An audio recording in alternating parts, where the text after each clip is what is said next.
el tema es muy actual para este grupo. Muy, muy Ojalá no sea muy actual. Está de moda de fila. Exactamente. Bueno, a ver, tengo varias cosas que comentarles, pero claro, eso lo haremos de todas. La idea es simplemente establecer una conversación sobre aspectos personales o de las experiencias que habéis tenido y de alguna forma, digamos, modularlo con base en la experiencia que hemos tenido, no solamente personalmente, sino también en términos de la disciplina de los cuidados paliativos y todo eso, ¿no? Em, ¿Vieron ustedes el vídeo, supongo, ¿no? El de Eric Benit, ¿cierto? Sí. Precioso. Exactamente, sí. Precioso. Ahí es muy bonito, está muy bonito y él lo explica muy bien, tiene digamos, mucho tiempo y es una de las primeras cosas que uno nota. La historia del cuidado paliativo es múltiple y muchos años. Yo les comenté algo sobre los inicios que formalmente se consideran, digamos, como un cambio en la actitud hacia la muerte en este siglo nuestro, por decirlo así, porque tradicionalmente, si ustedes miran libros como el Chilam Balam o el Popol Vuh, siempre hay una cultura muy asociada a la muerte y de un respeto y de una cercanía en todas nuestras tribus latinoamericanas, por lo menos. Las otras obviamente tienen también sus ideologías, pero lo interesante, como te digo, ver cómo podemos transferir toda esa cosmogonía, dijéramos, del paso de una vida hacia aparentemente otra vida, que siempre es acompañada y que es realmente lo que siempre se ha querido hacer. En este caso, lo que ha marcado una diferencia clara es cuando se organiza un servicio a partir de una enfermera. Ya no estamos hablando de la época de los Nightingale en su época de guerra, sino de una cosa que se acepta ya como un proceso esperable y normal, que es como en el St. Christopher's Hospice, ahí con Cicely Saunders. Ella era originalmente enfermera y simplemente estaba en una casa donde iban los pacientes ya terminales a morir. Y Enfermera inglesa, ¿no? exactamente, inglesa. La casa original existe y ahora se ha ampliado por muchas cosas. Cuando yo la conocí, estoy hablando de hace alrededor de unos 20 años, ha habido una serie de cosas muy curiosas. La primera es que cuando se inició eso, por allá yo creo que hacia los años serían 78, 80, por esos lados no les doy los datos precisos que tampoco son muy relevantes. Lo que tenía ella simplemente era un hospicio que había hecho donde tenía a los enfermos con las camas y ella los coordinaba a todos. Antes de eso ella estuvo siempre muy cercana a ese tipo de pacientes y en un momento dado decide hacer medicina y ella hizo medicina después. Y de manera que todo lo fue orientando hacia lo que tenía que hacer por los pacientes y lo definió muy bien para sí misma. Hay una cantidad de escritos de ella. Solamente les traigo aquí una anécdota muy graciosa y es que cuando alrededor de los años 80 escribí una nota que estaba yo trabajando con pacientes con cáncer, terminales y todas esas cosas, y que quería visitar su hospicio para ver cómo lo tenía organizado y ver si podíamos hacer algo allí, aquí en Colombia también. Ella respondió muy cortésmente por el correo electrónico, y bueno, y eso pasó. Eso fue como 6 meses antes de un congreso internacional que teníamos en Alemania. Y entonces yo dije, bueno, pues ya que estoy allí, pues me paso después a Londres. Se encontraron en ese momento muchas cosas. La vida tiene su sentido y la va entendiendo uno en la medida en que ve cómo las cosas se van conectando. Lo más curioso y la anécdota que no deja de ser graciosa es que cuando yo llegué al St. Christopher's Hospice, llegué con otra persona, una colombiana que había conocido justo en el Congreso. Y bueno, le dije, mire, yo voy para allí. Entonces me dice, yo estoy muy interesada en eso y voy para allá. Y bueno, eso fue lo que hicimos. Cuando llegué yo allí, hubo una cosa muy, muy interesante. Primero me encontré con un personaje que estaba en dolor también en San Vicente de Paúl, muy conocido, Tiberio Álvarez, lo debes conocer el nombre exactamente. Le había hecho los primeros pinitos en cuidado paliativo en dolor y entonces estaba allí, llegamos allí al St. Christopher's y lo que realmente llama la atención es que fue muy sorpresivo porque cuando llego yo, pregunto por Cicely Saunders y entonces viene una persona, una señora, se acerca y me dice, sí, ¿usted quién es? "No, yo soy el doctor tal y tal". Y dice, bueno, pues mire, Cicely Saunders soy yo, me dice ella, y yo no le estoy esperando a usted. No sé por qué usted ha venido aquí. Entonces, claro, imagínate la sorpresa tan impresionante. Y entonces le digo, afortunadamente yo como soy un poco precavido, llevaba la copia del correo de ella en un papel. Entonces, claro, cuando ella lo vio, entonces le dijo, tengo que pedirle excusas porque no estaba en mi agenda. Y me parece muy raro que se me hubiera olvidado, pero usted está aquí, el papel está ahí, y yo soy yo y usted es usted, de manera que venga conmigo. Y entonces, claro, ahí comenzó mi experiencia en St. Christopher's, mm, en lo que ella estaba haciendo ese día. O sea, que no hubo ni entrevista ni nada, sino de una vez venga para acá y nos fuimos. Y así comenzamos, como fue toda la historia. Es muy interesante porque de ahí la experiencia de ella admitirse digamos, en deuda, ¿no? Por, la, por lo que Por la me había dicho. embarrada. Exactamente, por la embarrada, exactamente. Entonces, estuvo muy bien porque eso fue una cosa muy especial. Primero porque ella siempre ha sido un icono, digamos, parecido, digamos, a lo que ha sido Kübler-Ross en términos de los duelos, del manejo de los pacientes en la fase terminal desde el punto de vista psicológico. Pero ella era fundamentalmente médica, pero lo que sí se sentía indudablemente en el hospicio era esa sensación de respeto en el sentido de sentir lo que los demás sienten. Eso es lo que uno puede llamarlo desde algún punto de vista como llegar a tener alguna compasión. La compasión Ya. como se entiende como una pasión al lado de otra. Simplemente sentirlo, una empatía como tal.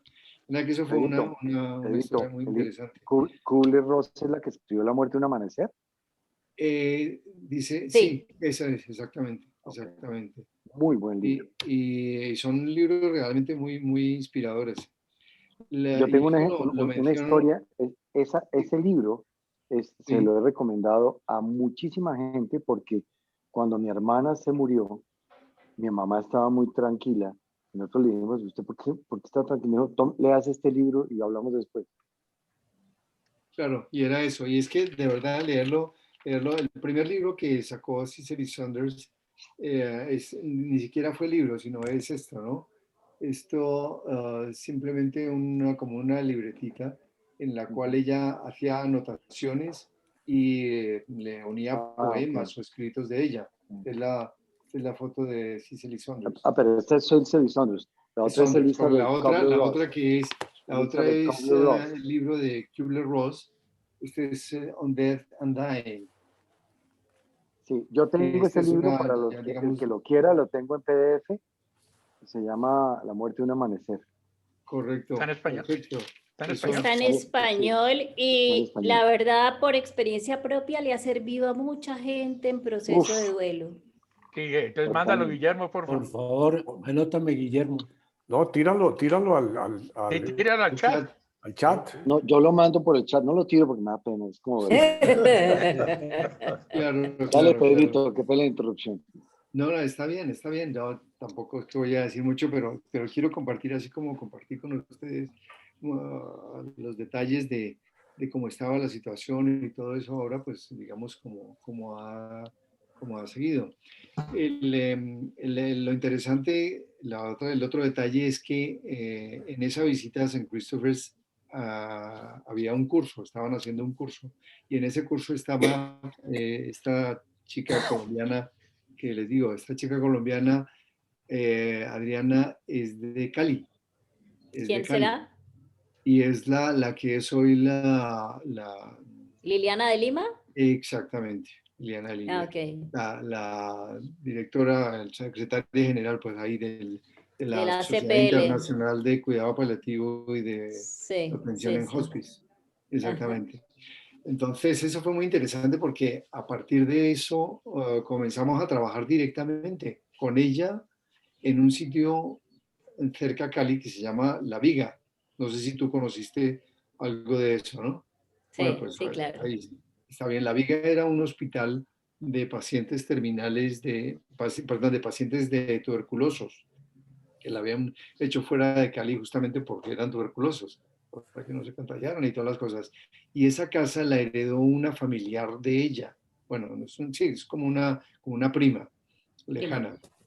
Y, y entonces era una casa como campestre, fantástica, fantástica porque no sé si tú fuiste alguna vez allí, pero es como una casa de campo, simplemente ahí están las habitaciones con sus puertas y todo, Yo la y en cada una conocí había cuando pacientes. funcionaba, yo la conocí cuando funcionaba Fundamor, porque después de esto pasó a Fundamor.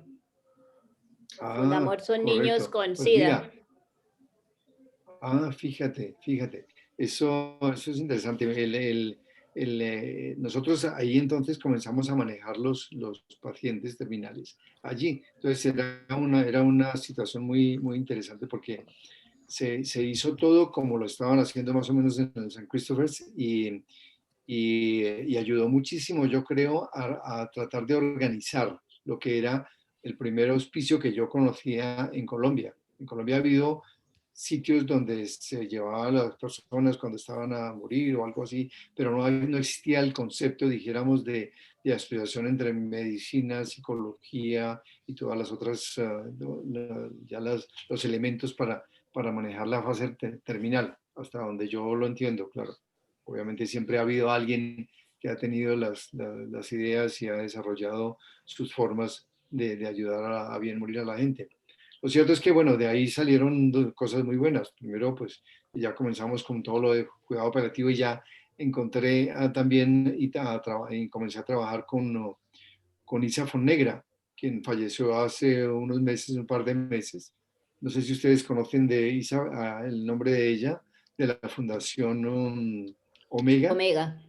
Omega, la Fundación Y Omega. también he escrito muchos libros. Por Claro, ahí 4 o claro. 5, uno contigo, ¿no? Correcto, exactamente, que ya lo comentamos con ustedes. Les decía que cuando uno, bien lo decía Guillermo, cuando uno entiende un poquito la muerte y cuando está cerca de ella o por lo menos tiene una visión de ella que puede ser de muchas formas porque algunos la acompañan mucho con el cielo, con a dónde voy, con la experiencia, todas esas cosas, cambia uno más o menos fácilmente, dijéramos, de su visión y acerca la muerte. De hecho, les cuento que hace menos de una hora ha fallecido la nana, la mía, Mm. Ah, no la diga. cual, sí, está bien y me da mucha tranquilidad, pues indudablemente por ella, pero también quisiera compartirles esto no es nada de show ni de nada, sino que dice mucho y quiero que lo oigan, ojalá lo puedan oír. Hermanos, creo que al parecer a la 1:45 Cleito falleció, es decir, bueno, yo no diagnostico, pero dejó de presentar signos vitales. Entonces, pues Cleito en plena paz y en plena tranquilidad, con su rostro completamente plácido y tranquilo, creo que ella ya emprendió camino. Así que en eso estamos. Voy a esperar un ratico. Ya le tomamos nuevamente después de un rato signos y está pues en cero todo. Entonces voy a ver cómo me organizo mentalmente ya para empezar a proceder, pero estoy esperando respuesta de Pedro y de Polo. Pues yo les envié ya hace un rato la información, la última información de signos y de todo, y bueno, pues no sé, estoy esperando información para proceder pues a arrancar un poco como de la mano de todos, de Pedro y de Polo en principio, para todo esto, lo que tenga que ver con verificaciones, porque el paso que sigue es ya entrar pues en las tareas en las tareas pues que toca. Entonces, bueno, pues les mando un abrazo con todo cariño. Y pues no tengo mayor cosa más que decir. Bueno, ahí les dejo esto. La razón por la cual se me ocurrió compartirlo con ustedes es porque acabo de oírlo. Yo no lo había oído hace 5 o 10 minutos porque esto ha sido en el intercambio, pero es simplemente para transferirles, digamos, la sensación de tranquilidad y de paz que tiene mi hermano, que tiene un valor enorme, primero porque es arquitecto, y un arquitecto que se encarga de acompañar a ver morir a una persona. No, pues no es como, entre comillas, otras personas, pero es una persona común y corriente. Y eso realmente es lo que conecta con los pacientes y obviamente en las personas cuando están realmente bien acompañadas. Me da mucho gusto y lo comparto de esa forma con ustedes porque solamente eso lo que demuestra es que el proceso de aceptación de la muerte, del conocimiento, de la asistencia que él como arquitecto, pues tenía 2 auxiliares de enfermería, les ha organizado y se ha hecho todo, porque no estaban todos por fuera, estaban solamente 2 hermanos que estaban, uno en Villeta y el otro allí en Bogotá. Bueno, que es una cosa que es bueno verlo, igual que lo que ustedes leyeron en la nota de la hija Luis Alberto. de Luis Alberto. Sí, exactamente, exactamente. Bueno, que yo creo que eso es una parte importante, muy importante es verla, pues sobre todo porque desde el punto de vista de lo que es el proceso de ver fallecer a alguien, tiene uno que tener un sentimiento muy cercano al otro, porque al final cuando alguien muere al lado de uno, pues le recuerda a uno que es que uno se muere también, una parte de ello, y cada uno lo expresa de su forma, pero para lo que hemos tenido recientemente, me parece que esto es una cosa buena. Y eso es una de las cosas que sí quería yo comentarles que es fundamental cuando uno conoce la muerte, no solamente se acerca, sino hasta que en algún momento puede llegar a envidiarla y puede llegar a envidiarla, sobre todo cuando es en una circunstancia como la que describe la hija de Luis Alberto y como la que en el caso de mi hermano, que sin tener ni idea ha manejado todo, pero lo que realmente le ha dado, digamos, más calidad de vida a ella en sus últimas semanas ha sido su cercanía, que eran contactos, que era un cariño, que era alguna cosa, cualquier cosa, simplemente el estar y lo segundo, el acompañar. Esos son los 2 elementos fundamentales de todo eso. De manera que nada, pues les comparto eso porque es una cosa que va del hilo de lo mismo que hablamos la vez pasada y que por supuesto pues todos hemos tenido o tendremos, ¿no? Eso es básicamente. Eso se nota muchísimo en la forma de expresarlo a este doctor que en el cual les mandé el vídeo, que es un acercamiento sincero, cercano, simplemente como de compartir. que puede ser inclusive, como tal vez les mencioné a ustedes, de una persona que de pronto uno no hubiera conocido, pero que en ese momento es ese alguien, ese otro yo, que se acerca a la condición de aquel que está muriendo y que es así. Eso se vio mucho aquí en Madrid en la atención de las unidades de cuidado intensivo, de las emergencias, cuando estaban todo desbordado y los pacientes no podían respirar, estaban angustiados, sabían que probablemente se iban a morir. Y la mano de una enfermera o la mano de la señora de la limpieza era la suficiente compañía que tenían. De manera que eso es, digamos, una dimensión en donde se nota cómo la compañía es tan importante en todos los momentos de los pacientes. Así uno no sepa ni quién es ni con quién, pero estar allí es muy importante, ¿no? Entonces, eso era lo que básicamente quería comentarles eso. Supongo que ustedes tendrán algunos comentarios sobre el video que vieron o experiencias vuestras. Dale, Gaby. No sé si quieran que les lea nuevamente el pasaje este de la muerte de Luis Alberto que me conmovió en forma muy dura. Claro. Mi papá se fue el domingo. Esto lo escribe Carolina, su hija, médico que trabaja en un hospital en Londres, y cuando se enteró que su papá estaba enfermo, se vino inmediatamente. Y coincidió con que el papá estaba en la Chayo y ella había hecho, no sé, el internado, alguna de esas cosas en la clínica Chayo. Entonces tenía muchos conocidos y la dejaron permanente, le dieron un permiso permanente para entrar a cuidados intensivos.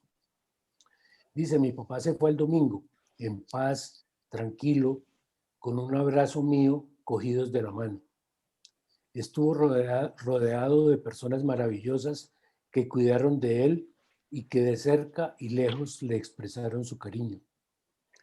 Tuvo tiempo de despedirse, de agradecer, perdonar, pedir perdón y recordar muchas historias y afectos de su propia vida. La noche anterior, aún estando en cuidado intensivo, pude quedarme con él. Estaba despierto. Tuvimos una larga noche de recorrido musical, desde música colombiana y tango hasta canciones infantiles que nos tocaba en el piano cuando éramos chiquitas. Y por supuesto, mucha música clásica y especialmente Bach. Sé que lo disfrutó y creo que eso le ayudó a estar más tranquilo y a mí también. Le leí todos los mensajes que le habían mandado y escuchó también los de voz. Y recé y estoy segura que él también. Parecía querer aferrarse a la vida, pero ya estaba cansado. Le dije que si quería quedarse, estaríamos aquí para seguir haciéndolo todo. Y también le dije que si estaba cansado y ya era su momento, podía irse tranquilo. Sabemos que están muy cerca de nosotros. Les agradecemos todo el cariño y apoyo en estos momentos difíciles. Mi papá descansa en paz en un lugar de luz y amor infinito y siempre vivirá en el corazón de cada uno de nosotros. Gracias, Pa. Sí. Eso lo dice todo, ¿no? Sí. Eso lo dice todo, sí. Adriana, debes tener también historias de esas muchas, ¿verdad? Sí, la verdad es que cuando la persona logra, digamos, irse en tranquilidad y en esa paz que uno alcanza a sentir, queda uno en una tranquilidad también y como en una serenidad que incluso a mí me ha pasado que me preguntan, pero ¿y tú no te estresas y no te cansas? Y digo, a mí me da una paz, porque es que de verdad que en la medida en que se puede estar al lado del que está partiendo, en armonía de ese proceso, es como una comunión con el otro en ese último momento. Y yo creo que el que se va se puede ir tranquilo, pero también el que queda y los que quedan también pueden quedar en esa misma tranquilidad, con tristeza, por supuesto, pero en una paz de que el que partió a un buen lugar y era lo que le correspondía. Y a mí me da la impresión de que a eso nos tenemos que preparar en vida. Eric Benito hablaba de cómo uno muere como ha vivido. Yo difiero un poquito de eso porque me ha tocado ver gente muy buena en la vida y haber sufrido mucho en sus últimos momentos. Pero sí he visto cómo la actitud ante el sufrimiento es distinta si uno se ha preparado. ¿Qué quiere decir prepararse? Es como esto de lo que hablaba Eric Benito, de sabernos seres bellos, seres buenos, seres bondadosos, y que podamos saber que somos impermanentes, transitorios, y que si nos llega, podamos sentir que es nuestro momento y poder también estar todos nosotros, cada uno de nosotros, con ese momento, como un aprendizaje, como una enseñanza, como un momento que también tiene mucho que ver con nuestra biografía.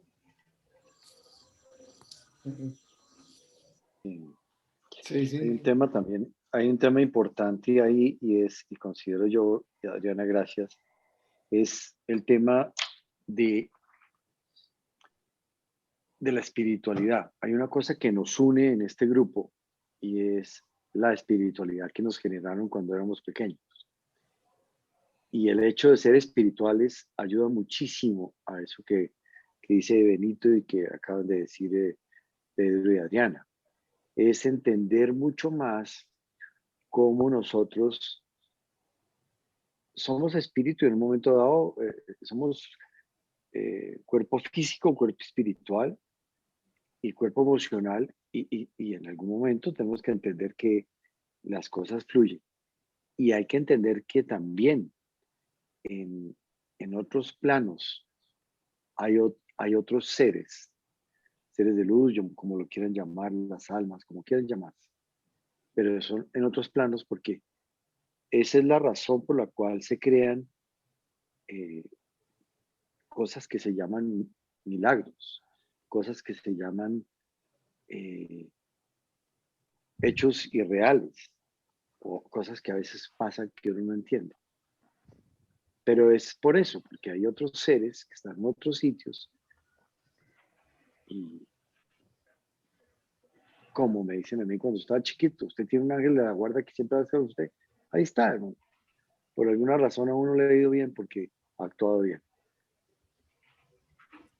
Guillermo, yo quería decir una palabrita con dos casos que me han tocado muy fuerte en estos meses con COVID, el de Julio Jiménez y el de un amigo mío, no familiar, pero con el mismo apellido, Rafael Gamboa, y los dos muy parecidos. Y quiero contarles en la misma línea de lo que están hablando Pedro y Adriana y tú, y el proceso de el COVID fue un proceso muy fuerte y muy duro porque estas personas se las llevaron de su casa o de la comunidad, el caso de Julio, a una clínica donde nadie los podía ver, no los podían visitar.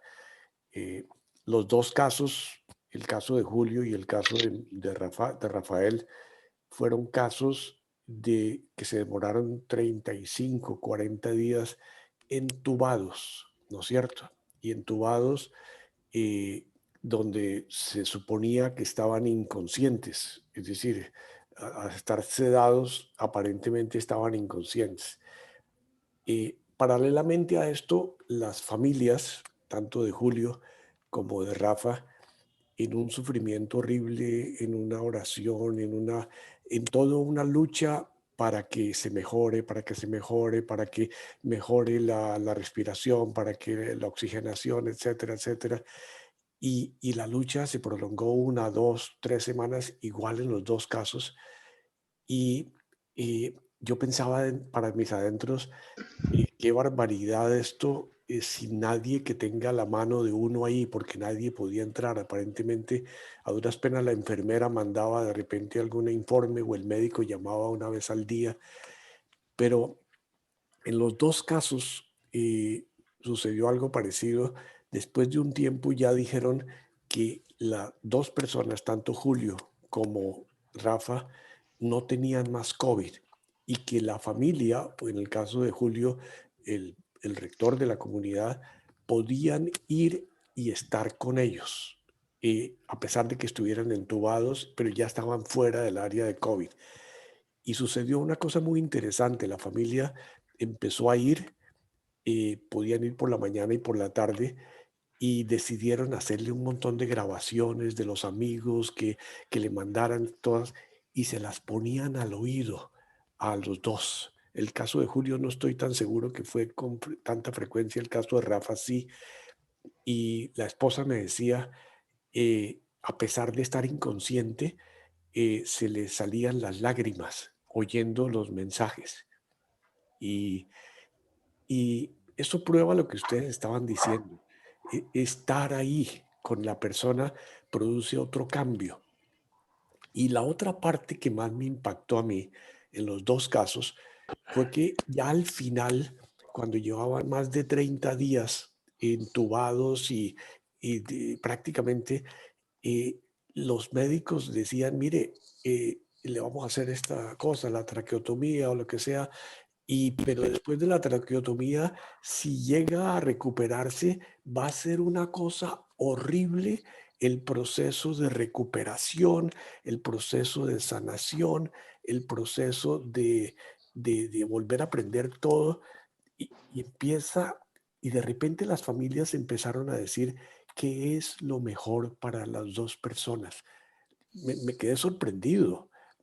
Las dos familias de un momento a otro, casi al mismo tiempo, digamos, relativamente con cada uno, empezaron a decir que sea lo que es mejor para él, mezclado con, sí, que sea lo de la voluntad de Dios, que sea, pero la esencia era la felicidad del ser que amamos, que pueda transferirse a eso, y eso ocasionaba en la cara de los dos, me lo contaron los familiares, una paz brutal.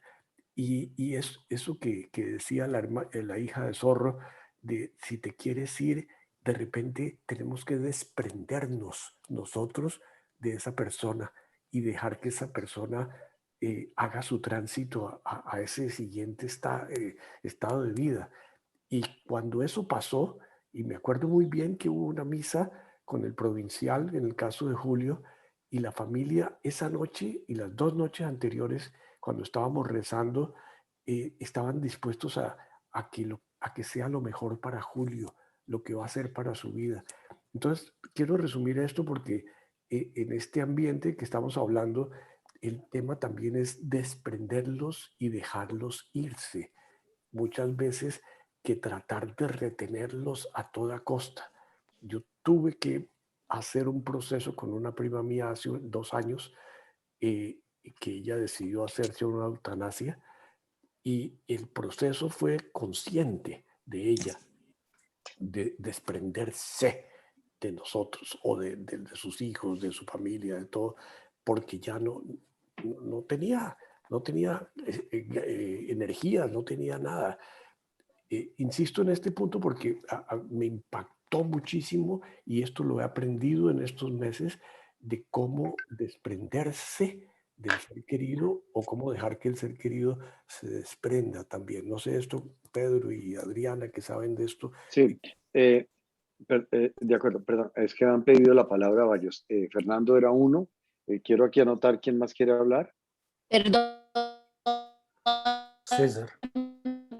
César. Ustedes me alcanzaron a... ¿Aló, aló? Sí, Adriana, te desconectaste y no te estamos oyendo bien.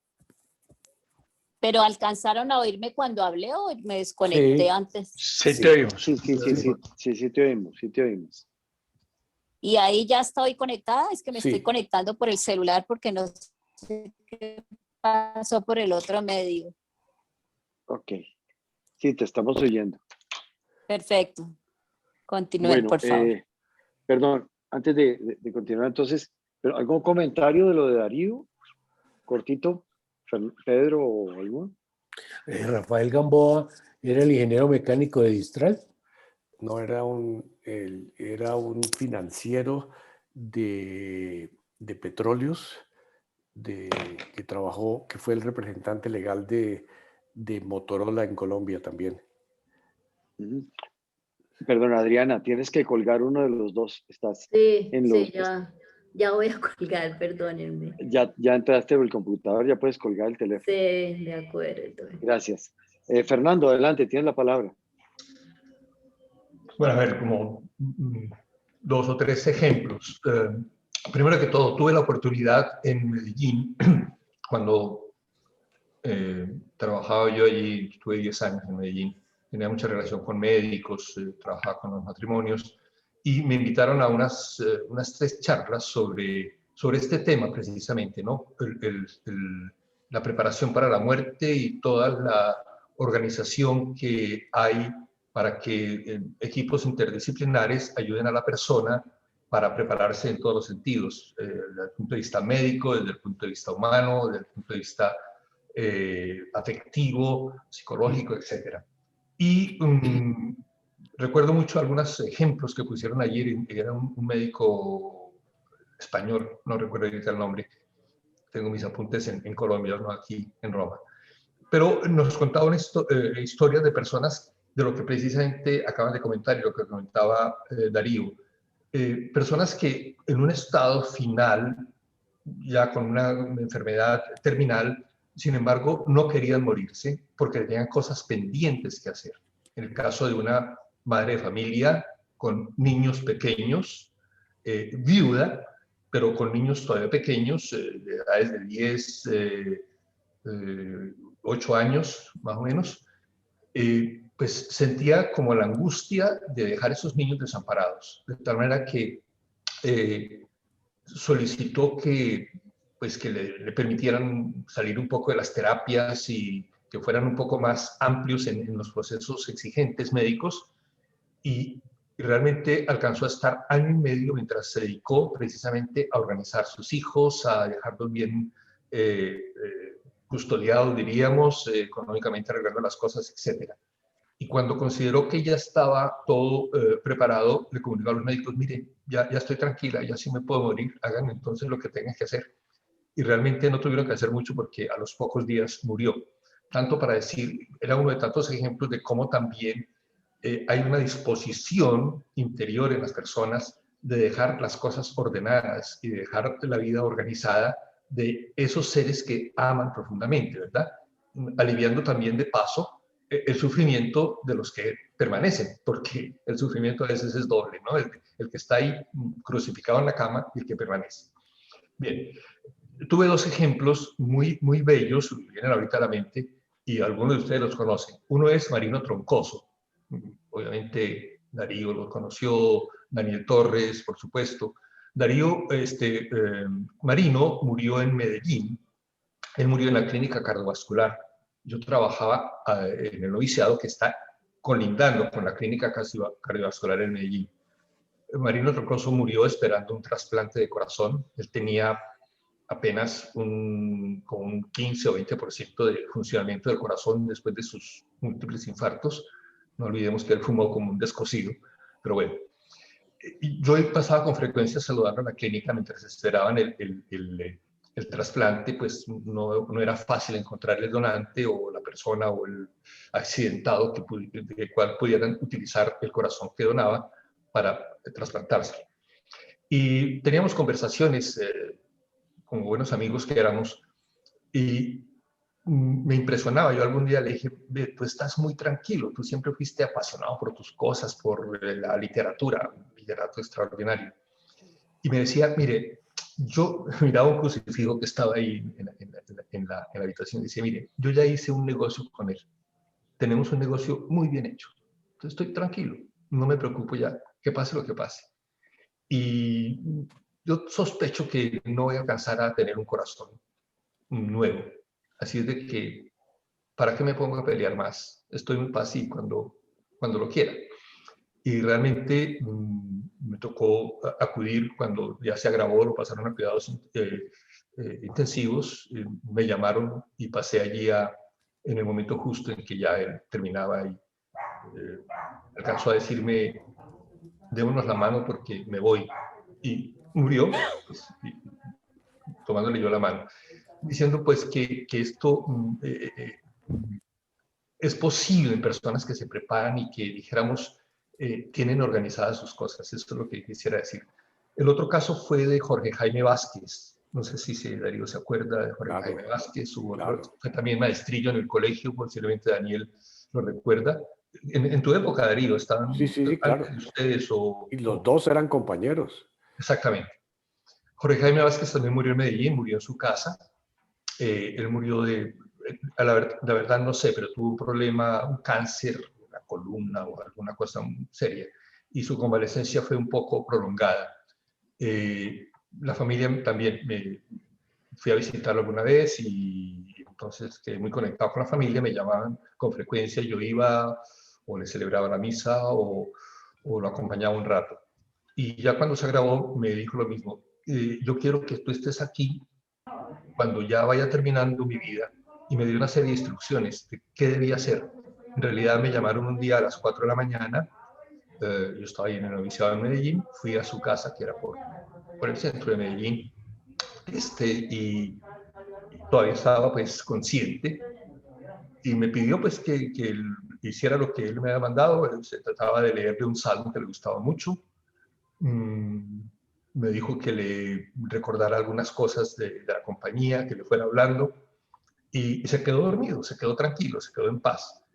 Bien, quiero subrayar con esto precisamente que la tranquilidad de dar un paso muy duro, porque la muerte será siempre dura, dar ese paso, quiera que no, exige un sacrificio grande, que es eso, desprenderse de muchas cosas, pero aceptar que se terminan, aceptar que se concluye un ciclo en la vida, se pasará a otra realidad obviamente, pero lo que quiero subrayar es que en muchos casos que he visto, incluso atendiendo en los hospitales, cuando en Medellín, que iba mucho a Pablo Tobón, me llamaban de Pablo Tobón a atender enfermos ahí en la clínica cardiovascular, y en otros sitios donde he estado, pues, también solicitaban algunos sitios, algunos hospitales, que en Pasto, por ejemplo, que fuera a atender enfermos ya que estaban en las últimas. Quiero decir que es muy importante que las personas capten, y también los que seguimos vivos, dijéramos, los que estamos relacionados con los próximos a morir, es que el sufrimiento natural que produce la muerte, que produce una enfermedad prolongada, que produce una soledad, incluso en esas circunstancias como las que describía Darío, no riñe con la paz, no riñe con la serenidad interior de las personas. Y conjugar esos dos elementos, sufrimiento y serenidad, son posibles, ¿no? Y creo que es uno de los aspectos que se debe ayudar a las personas a que, sin renunciar a el natural dolor, sufrimiento, tensión, ansiedad que pueda generar una situación terminal, no quita eso la serenidad, la paz y la aceptación de lo que va a venir, ¿no? Y creo que ese es un elemento que en la vida ordinaria debemos también como fomentar, porque como decían, uno muere según vive, ¿no? De alguna manera. Fomentar eso, ¿no? La capacidad de saber manejar la tensión, el sufrimiento, la problemática. ¿Quién no tiene problemas? ¿Quién no tiene angustias? ¿Quién no tiene situaciones tensas, pero que bien manejadas no quitan la serenidad, la paz y la capacidad de afrontar esos momentos duros de dolor, llamémoslo de cruz si ustedes quieren, para poder dar los pasos definitivos que hay que dar en la vida? Era el aporte que quería dar. Gracias. Una interlocución, Pedrito. Perdón para todos por llegar tarde, pero había una situación ineludible. Sentimos mucho habernos perdido el inicio, pero si tú nos pudieras hacer un pequeño recorderis de las cosas más importantes, o si no, pues lo vemos en el próximo video. Muchas gracias. Pues, de lo que hemos tenido hasta ahora, ¿cierto, Leonidas? Sí. Pero sin entrar pues en mucho detalle, claro. No, claro, es básicamente lo que hemos hecho es compartir algunas experiencias que hemos tenido individualmente de otros cercanos o de otros no tan cercanos. Y bueno, les conté también que se acaba de morir la señora esta de 102 años que me ayudó a criar, bueno, si es que me crió. Pero usted no lo han terminado de criar, perdone. Sigue muy mal criadito. Los que conmigo conviven no lo tienen tan claro, que si realmente me crió bien o no. Lo cierto, exactamente. Entremos en ese detalle. Exactamente. Y es básicamente lo que hemos hecho. Ha habido un par de intervenciones muy importantes de Adriana y de ustedes, de las experiencias, porque realmente, aunque sin ser expertos, todos de alguna forma nos acercamos a ello. Puede ser resbalando, cayendo, lo que sea, pero está muy bien.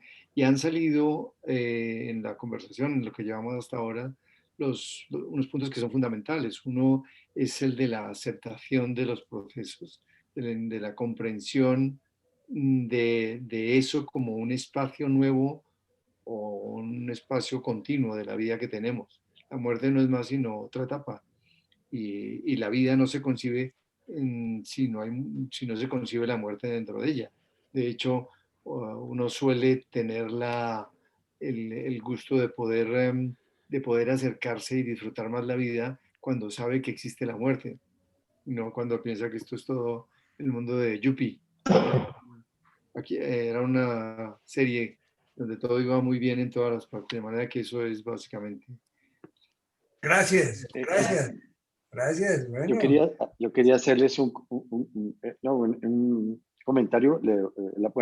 Perdón, voy a ponerme en fila. Pidió la palabra Gabriel. No. ¿Quién fue el que pidió la palabra? Perdón. César.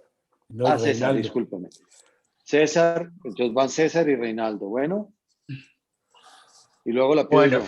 Bueno, yo quería compartirles un poquito la experiencia personal, porque una cosa es lo que a uno le cuentan y le dicen y lo que uno oye, y otra cosa es vivirla y vivirla en carne propia. Y otra cosa es estar preparada la persona que se va y estar preparadas las personas que quedamos. Como ustedes saben, o algunos saben, a mi hija le detectaron un cáncer hace 3 años y medio.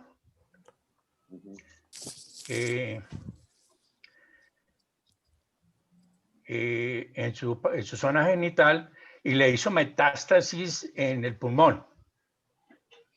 Las expectativas de vida eran bastante pocas. Han sido un tiempo de sufrimiento bastante duro, pero de mucho amor y de mucha unión de familia.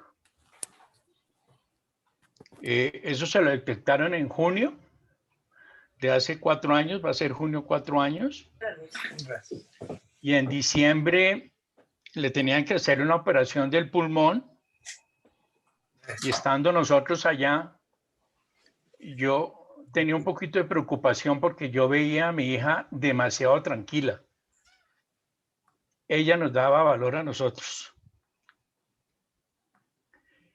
Estando en el hospital, pude estar solo con ella. No quería que Estelita estuviera. Y hablamos profundamente. Y para sorpresa mía, ella lo tenía absolutamente todo arreglado. Arreglado era en el sentido de qué pasaba si sucedía esto, qué pasaba si sucedía esto, qué pasaba si sucedía esto, qué teníamos que hacer si pasaba lo uno, si pasaba lo otro. Y eso para mí fue tremendamente emocionante, pero tremendamente emocionante. Mi señora es muy católica, muy cristiana, y ella siempre dijo que por fe ella salía adelante. A mí me mortifica un poquito oírla hablar así porque una cosa es tener fe y otra cosa es no tener los pies en la tierra. Y cuando uno no tiene los pies en la tierra, creo que si suceden las cosas pues que tienen que suceder, pues el golpe va a ser mucho más duro. gracias a Dios salimos adelante. A ella cada 3 meses le hacen un scan. Ustedes los médicos saben qué es eso. Y ese es el sufrimiento para nosotros, porque cada vez que se lo hacen, pues rezar a Dios de que no le aparezca nada.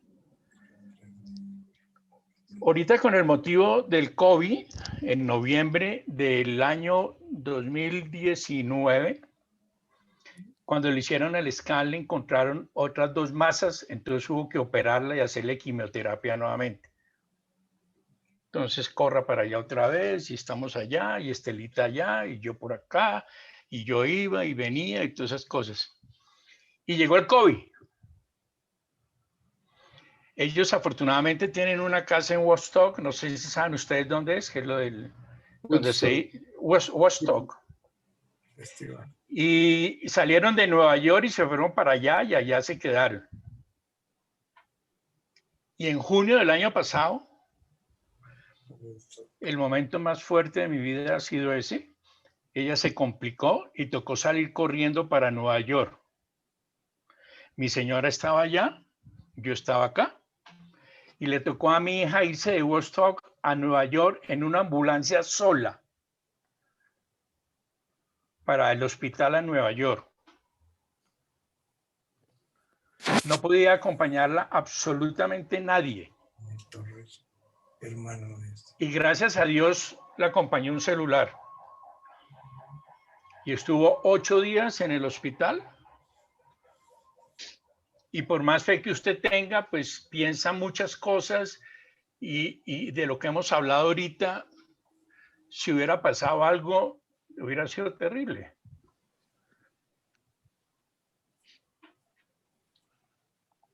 Pero a través de los 3 años hemos aprendido todo lo que ustedes han dicho. Y hoy nos tenemos una fe grandísima y estamos preparados para lo que sea. Claro que una cosa es decirlo y otra cosa es si a uno le sucede, ¿no? Pero yo creo que si uno está preparado para lo que puede suceder, creo que debe ser un poco más fácil de llevar y de manejar. Y esto lo hemos manejado con mucho amor, con mucha integridad entre la familia y somos totalmente felices. Y un último mensaje que quiero decir, y es que pensemos en los que se quedan. Ante todos los que viven solos. Para uno es muy difícil saber que tiene familia que vive sola y que escasamente es el teléfono el que nos comunica. Debemos de buscar el mecanismo para que en algún momento podamos tener conexión y comunicación, porque definitivamente estar solo sí me parece a mí terrible. Gracias. Muy bien, César. Gracias César, muy chévere. De verdad que nos alegramos mucho por esa recuperación de tu hija. Es una berraca. Felicitaciones. Eso es una parte, y fíjate que, a ver, aquí tenemos, Humberto también ha tenido sus épocas, imagínate el sufrimiento de pensar que, bueno, va a salir, no va a salir, todo ese tipo de cosas, ¿no? En realidad la mente a uno le puede hacer trampas, pero también es el mejor elemento que tenemos para comprender. Cuando uno pasa por el proceso de aceptación, ya se da cuenta y que es capaz de mirar las cosas en una realidad, porque al principio lo que nos dificulta a veces la conducta son las emociones. Las emociones no es que no existan, siempre van a existir. El asunto es cómo las gestionamos mejor en algún momento, porque de ellas realmente es lo que nos da esa experiencia, lo que es la forma como César lo describe, es una amenaza inmediata de una pérdida, entre otras que desde el punto de vista social, en forma de ascender uno la puede entender, ¿no? Pero en la forma de la descendencia no. O sea, es muy difícil para una madre aceptar la muerte de un hijo. Vienen una cantidad de planteamientos que se hacen y la forma, digamos, de entender y de llevar ese duelo es completamente diferente a la que, por ejemplo, la siento yo con Leito, que es la señora de 102 años, que la conocí, que uno de los hermanos míos, antecitos de hablar, dijeron, nosotros tenemos que darnos cuenta de que es una señora, como les conté a ustedes, una señora venía del campo, que vino a ocupar la situación y el acompañamiento que mis padres por muchas razones no me podían dar. Y dicen, esta señora nunca, era siempre el consuelo nuestro. Si nosotros por alguna razón nos querellaban, los padres nos regañaban y llorábamos, quien nos consolaba era ella. Cuando no dormíamos y estábamos enfermos, quien nos acompañaba también era ella. O sea que la imagen que nosotros tenemos de ella es entre todos en la familia, y eso es una de las cosas, digamos, que más le pueden... Primero, del beneficio que ha habido, y segundo, de la generosidad con que uno se puede y se debe entregar a ellos. En este todo cuando cuando mis dos padres murieron, ella, desde los 92 años, nosotros decimos, bueno, hay que mantenerle todas las cosas, y ella siempre fue parte de la familia, pero la gente pensaba que se iba a morir pronto cuando se habían muerto los otros dos, pero realmente la vida de ella éramos nosotros. Entonces, claro, se pasaron 10 años y estábamos en lo mismo, pero muy bien, muy bien. De manera que eso es muy importante. No sé si Humberto, ¿recuerdas alguna de las cosas que pensaste o... ¿Me estás hablando a mí? ¿Aló? Sí, Sí, sí. No, no hay más que un Humberto. No hay sino un Humberto en esta sala. Pero, claro que sí me acuerdo, pero entonces voy a dar un aspecto un poco distinto del tema, ¿no? La cosa no tiene que ser tan trascendental. Yo creo que también hay que enfrentar esta situación de una manera un poco alegre. Una anécdota para que, a ver si lo logro hacer reír. Tengo un cura amigo muy querido que lo llamó un amigo común, que estaba ya en situación de morirse. Este amigo cura iba a ponerle los santos óleos, creo que es, y la última confesión, y el Señor le pidió un consejo. Dijo, mire, tengo esta situación, ¿usted qué opina? Y él le dijo, no, mire, yo sí creo que para que todo quede en orden, quede tranquilo, quede arreglado, como decía Fernando, llame a su familia que está aquí y cuénteles. Entró la familia, él les contó que tenía otra familia paralela, que se llamaba fulana, y los hijos tales. Era un señor muy rico, y que pedía perdón. La familia lloraron todos, lo perdonaron, se abrazaron, y entonces, bueno, y ahí comenzó a transitar el señor por la calle del dolor, porque se empezó a mejorar, se recuperó.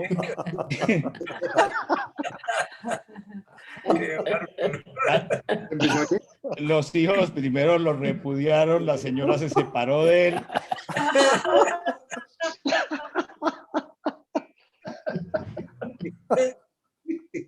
Eso pasó. Nos hiciste reír. Ese es un buen cuento. Ahí sí quedó listo para morir.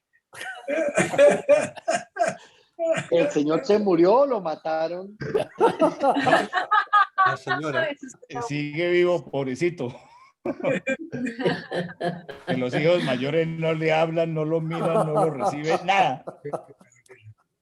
Ahí está. Ahí venía un comentario mío, simplemente a lo que estaban hablando, y es, me regalaron con mucho cariño un libro que se lo recomiendo especialmente, se llama La biografía del silencio de Pablo de Ors. Maravilloso, maravilloso. Maravilloso.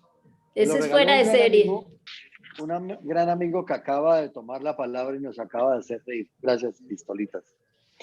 Y hay una frase que dice, uno debe sentarse a meditar dispuesto a entregarlo todo, como un soldado que acude a la guerra completamente solo. Porque a la hora de la verdad es así como estamos, solos. Eso le pasó a su amigo.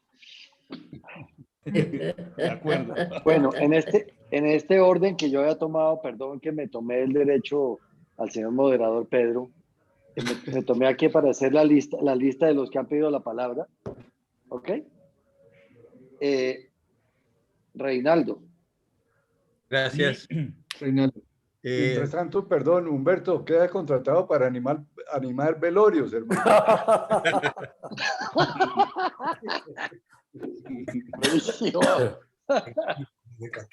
Me encanta.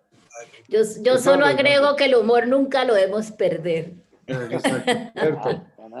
Me encanta que esta entrada mía es con ese humor, porque va al grano de lo que quiero comentar.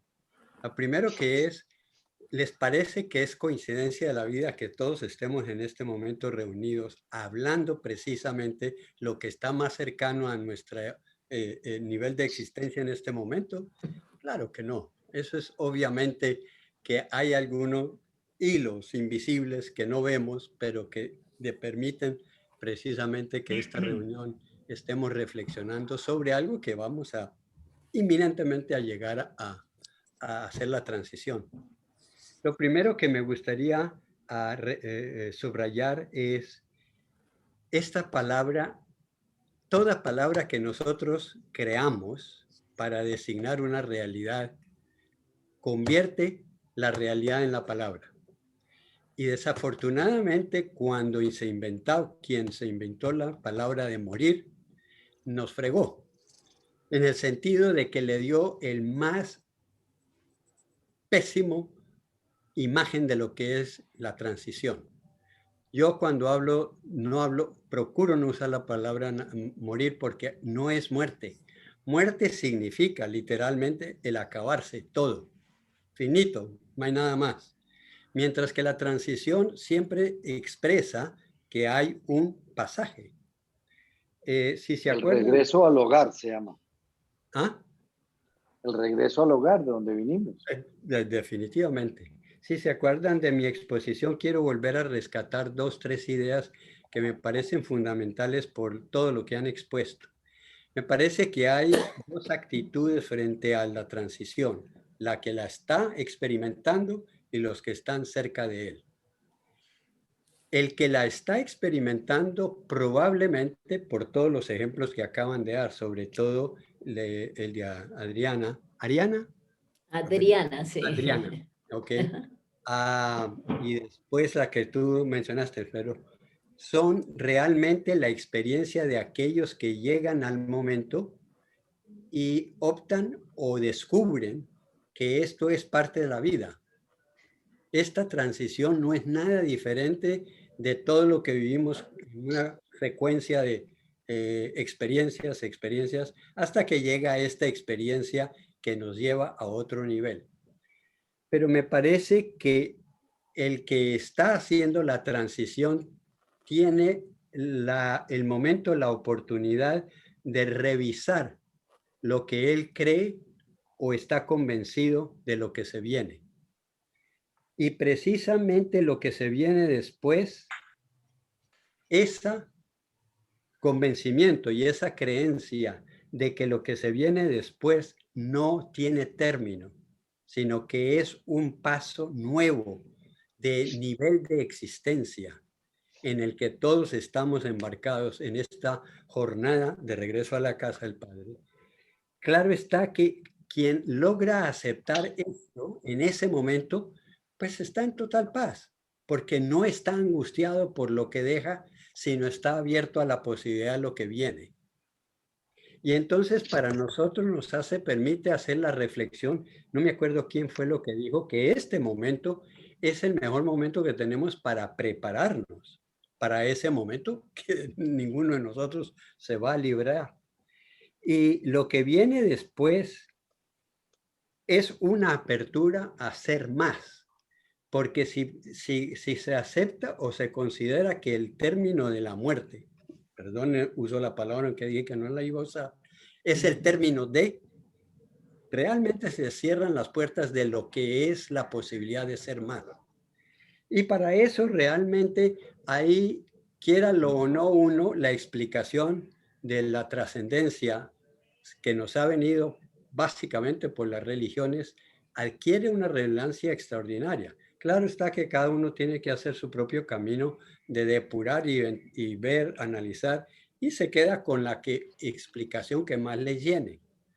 Pero me parece que si vuelvo a rescatar lo que hice en la presentación de la vida después de la transición, es que si recordamos, por lo menos los que creemos o podemos aceptar eso, es que hemos sido creados a imagen y semejanza de Dios.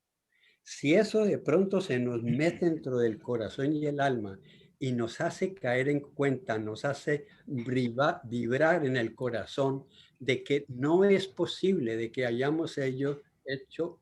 hemos sido hechos a imagen y semejanza de Dios y que el destino es terminar y que se acabó todo. Es imposible porque a la imagen y semejanza de Dios, si nos ha dado como herencia espiritual, tiene que ser para la inmortalidad, no puede ser para perecer. Entonces el convencimiento extraordinariamente profundo le da una paz. Yo he estado al lado de por lo menos 5 a 10 personas que han muerto, incluido mi suegra. Y realmente para mí ese momento no tiene ningún impacto emocional fuera de que me doy cuenta de que el individuo que está muriendo no tiene ninguna perspectiva. Me tocó el caso de un amigo muy querido que el tío de él había fumado toda la vida. Y obviamente cuando llegó a su término tenía enfisema pulmonar tremendo. Pero es posible que el día que murió se quitó el oxígeno y se pegó el último cigarrillo y se murió después. Todo depende realmente de cómo se ha preparado uno para afrontar este momento y haber adquirido la firme creencia de que si Dios nos creó así, a imagen y semejanza suyo, la esencia del alma que nos dio tiene un sello de inmortalidad. Y en la inmortalidad tenemos un camino extraordinariamente largo para recorrer todo para llegar a la casa del Padre y estar en su presencia, que es nuestro verdadero paraíso. Así de que preparemos. Gracias, claro. Gracias, Reinaldo. Tenía aquí en la lista Adriana, que había levantado la mano, y Leonidas. Ahí la tiene levantada. Bueno, yo recogiendo un poquito lo de Reinaldo, les digo que yo he acompañado a 2 personas que se han declarado ateas. Y sobre todo una de ellas, en el momento en que ya le correspondió su momento, me llamó y me dijo esto de qué se trata. Sí, como que las 2 personas que se han declarado ateas en el último momento, como que tienen como un abismo, como una llamadita de explíqueme esto que no me logro explicar del todo, ¿sí? Y de hecho ahí ha aparecido y hemos podido conversarlo y bueno, a su manera fueron encontrando como una explicación de otro nivel. Y a mí me llama la atención de que todas las religiones, todas, hablan de que esto aquí no se acaba y cada una tiene su propia explicación, pero hay digamos un consenso en que hay algo más. Yo soy absolutamente ecuménica, aunque soy meditadora Zen, y como meditadora Zen siento una luz, fuente y vibración interna que me conmueve, me lleva y me guía, y eso me permite entrar en contacto con el otro, no solamente cuando acompaño, sino cuando me encuentro en general con el otro, porque me parece que el otro es un ser igualmente respetable, venerable y con una historia, la que sea, pero es su propia historia y tendrá su explicación. Trato de ser consecuente con eso. Cuando a mí me pasó, y quisiera compartirlo, pero como una forma más que la experiencia, como de lo que la experiencia me dio. Yo llevaba cuidado, digamos que estando al lado de personas en proceso de morir unos 20 años, y me tocó pasar de ser cuidadora a paciente. Hace unos 3 años me dicen, por un padecimiento de corazón, me hacen, después de un proceso largo, de muchas cosas, pues que para qué relatarlo, termino en Miami, donde estuve con Darío, y termina la operación, que tenían que poner un cable donde tocaba, pero resulta que el cable no funcionó. Y entonces, estando en el hospital, me dicen, usted en cualquier momento va a morir. Entonces yo entendí y inmediatamente pensé en todos mis pacientes, qué se sentía en ese momento, ¿sí? Y pienso que depende mucho también de la edad en que a uno le den la noticia, porque no es lo mismo si uno está joven, si uno está en edad madura o si ya está como dicen ustedes, ya en una edad en la cual eso está como muy presente. Yo sentía que yo todavía no estaba para eso, que me hacía falta mucha vida para adelante. Y entonces me cayó como un sopetón la noticia y dije, ¿por qué a mí? Que es la pregunta que se hacen muchos pacientes cuando llega el diagnóstico. ¿Y qué tiene que ver esto conmigo? Y bueno, viene el problema, el tema como de mucha rabia y de mucha pregunta y mucho cuestionamiento de tipo existencial. ¿Esto por qué? ¿Para qué sirve? ¿Qué he hecho yo en mi vida? ¿Qué va a quedar? Todas preguntas que pienso a todos nos puede pasar o nos ha ocurrido o a los pacientes con los cuales pues de una u otra manera he podido escucharles. Y yo entré inmediatamente en un proceso, digamos, de que yo tenía que recogerme, de que esto era una cosa solo mía, de que allá había una soledad muy íntima y que así yo pudiera tener todo el amor alrededor, la compañía, y la tuve. Había algo muy personal y era el enfrentamiento a un episodio que tenía que ver conmigo y nada más que conmigo, y era mi propia finitud. Y eso hizo que yo, bueno, tenía la herramienta de la meditación, me puse a meditar, igual orar, igual estar de una u otra manera con uno mismo en medio de todos los demás. Pero esa intimidad me parece que es una cosa fundamental de entender, respetar y propiciar cuando alguien está en una situación de esas, porque realmente allí se vive o vivimos o viví un proceso que me ayudó a entender hoy en día a mucha gente que está pasando ante la posibilidad de muerte, de morir o de trascender, como dice Reinaldo, que me gusta mucho esa frase, esa palabra. ¿Y qué ocurrió? A partir de toda esta introspección y estar conmigo, y yo diría como vivirme comunidad, o sea, mi cuerpo no era un cuerpo de los médicos, sino que era mi propio cuerpo. Mis sentimientos eran mis propios sentimientos, mis pensamientos eran mis propios pensamientos, y esa fuerza interna era mía. Cuando yo entendí que era yo esa unidad y que ahí yo tenía que funcionar como unidad, de pronto me dicen los médicos, no sabemos qué pasó, pero esto comenzó a funcionar. Este corazón está funcionando. Y yo entendí en ese momento pues que yo tuve la oportunidad de seguir viviendo y aquí estoy, pero comprendí muchas cosas digamos con esta experiencia, y es, primero, que definitivamente no somos infinitos, tenemos finitud, pero que una cosa es haberla nombrado y otra cosa es vivirla. Segundo, que somos impermanentes y que esa impermanencia no la vivimos solo ante la muerte, sino en muchos momentos de la vida. Tercero, que realmente lo esencial es lo que dejamos en el corazón de los demás. Es lo que dejamos a través de como huellas en la marca de quienes han estado al lado nuestro. Eso es lo único que yo sentí que valía la pena. Y tercero, que somos infinitamente amorosos y que en últimas ese es el sentimiento más válido de la humanidad. Eso quería comentarles y pienso que hoy en día, digamos, yo y ojalá todos podamos entender que cada segundo de la vida puede ser el último y en esa medida podemos gozar y disfrutar el doble, porque es que hay que disfrutar cada segundo, porque no sabemos si al salir de la puerta ya nos llegó. Muchas gracias. Chévere, muchas gracias, muy chévere. Gracias. Vamos a hacer una pequeña relación Tenemos- con lo que Adrián acaba de decir, porque realmente está muy en confluencia. Gracias, Reinaldo. Cortito, porfa. Es que nos faltan Cortito, dos a mí me hicieron participaciones. operación de corazón abierto para reemplazarme la válvula mitral. Cuando estaban entrando en el quirófano, de pronto se me vino a la cabeza y dije, oye, puede ser que esta no salga yo de ese quirófano de nuevo.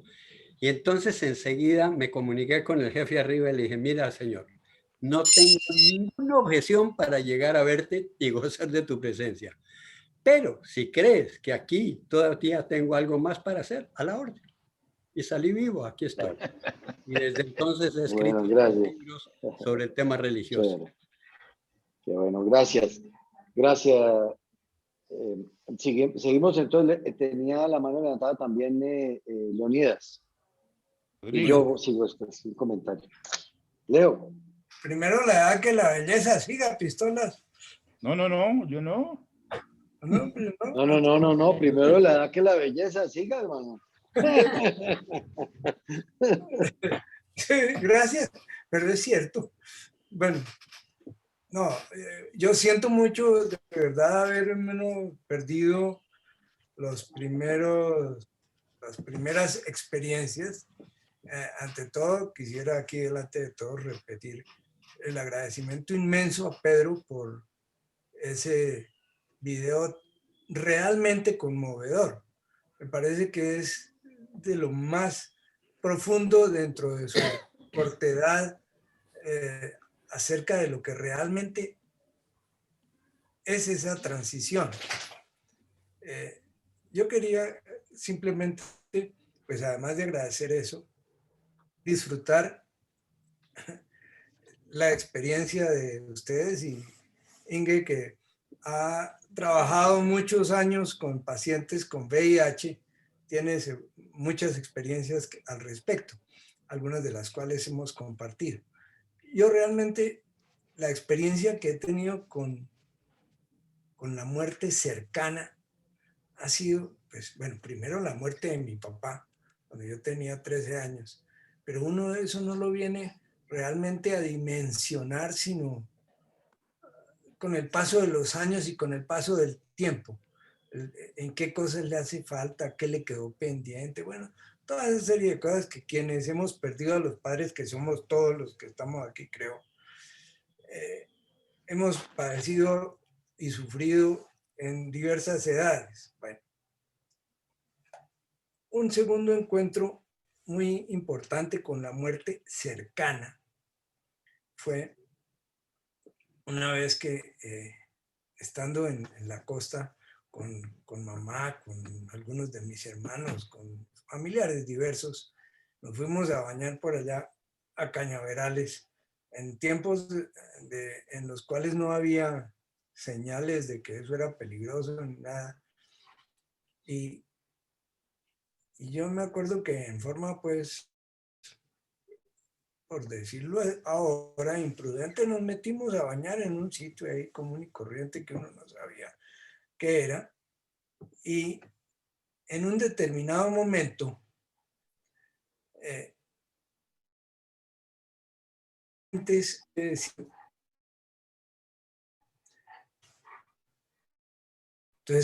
cuando uno menos se da cuenta,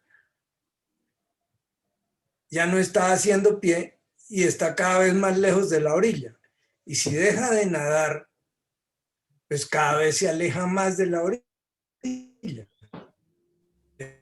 Eso fue en un determinado momento para mí, que no soy un nadador extraordinario, ni mucho menos, bastante aficionado. Aprendí a nadar en el Magdalena, pero cortico, nada largo ni nada especial. Bueno, y cuando yo en un determinado momento me di cuenta de que estaba cansado en un sitio donde ya no hacía pie, que ya no podía nadar, etcétera, empecé a tratar de ahogarme y empecé a tomar agua. Entonces, en un determinado momento yo dije, aquí se acabó. Dije, pobres los demás que venían conmigo, me ahogué y ya.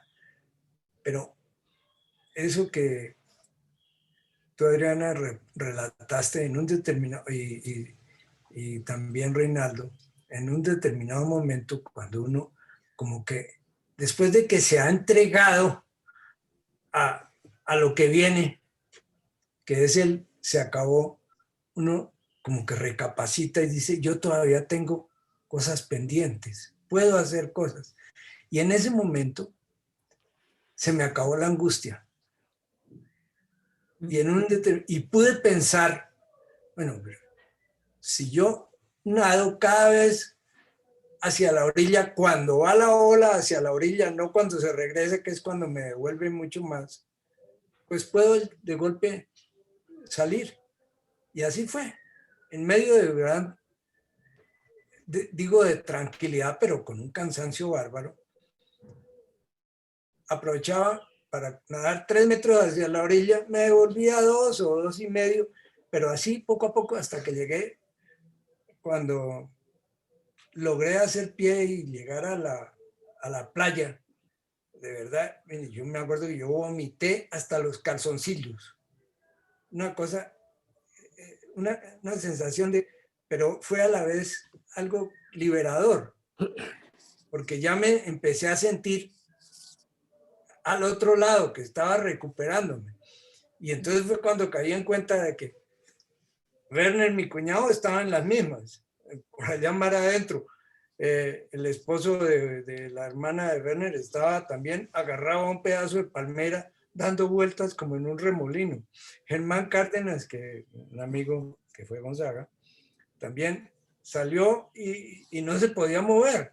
Bueno, esa fue una de las experiencias que ya me marcó. Y desde ese momento, de verdad, yo puedo decir que yo perdí el miedo a morirme, porque pensé en que, bueno, yo no quiero, pero cuando se llega el momento uno tiene que aceptar las cosas.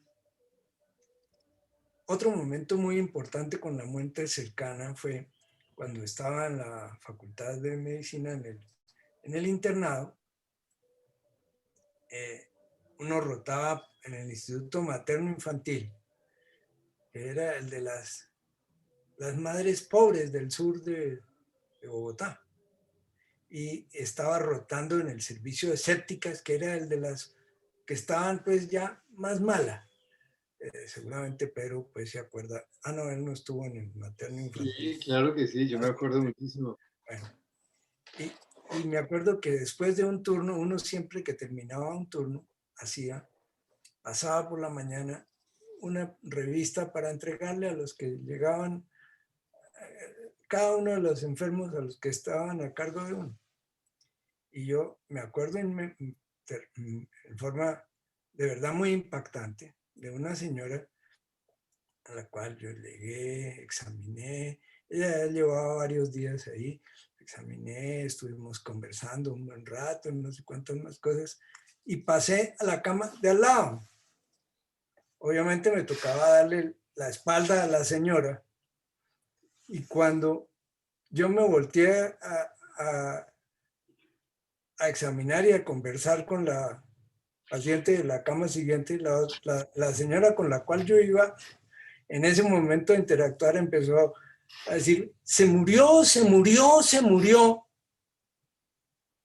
Entonces yo volteé y efectivamente la señora con la cual yo minutos antes o segundos antes había hablado,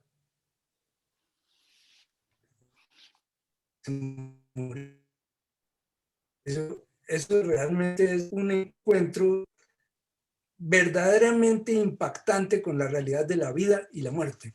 Una señora, ella no estaba sufriendo cuando yo hablé con ella. Me estaba relatando simplemente que ella se sentía mejor y que sí, claro que ella sabía que estaba enferma, pero no más, bueno. Y ya en un plano más avanzado, por decirlo, y más reciente, la muerte de María del Rosario, que fue, yo no sé cómo decirlo ahora, es decir, porque afortunadamente fue una muerte anunciada. en el sentido de que una persona que tiene un cáncer empieza a apagarse, empieza a sufrir. Pero a mí me sorprendió, y creo que eso ya lo había dicho,